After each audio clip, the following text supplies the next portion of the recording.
नाही तर आम्ही प्रेत हातात घेणार नाही. ही आमची ठाम भूमिका आहे. आणि विशेष म्हणजे आणि ज्यांनी ते पत्र काढलेलं त्यांच्यावर गुन्हा दाखल करायचा.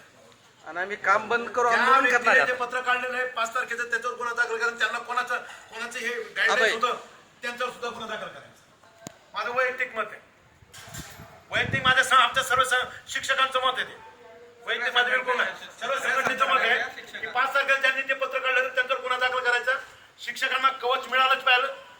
अतिरिक्त कामाचं प्रत्येक जी गोष्ट अतिरिक्त काम आलं असेल कोणते असो, येलोचा असो, जनगणना असो किंवा इलेक्शनचा असो, त्या पिरियडमध्ये जर का कोणत्याही शिक्षकांवर काही अन्याय होत असेल त्यांना कवच मिळालंच पाहिजे. त्यामुळे तुम्ही आमच्या शिक्षकांना कामाला घेऊन जातात आणि अशी बिचारे घेण्याची भूमिका आहे.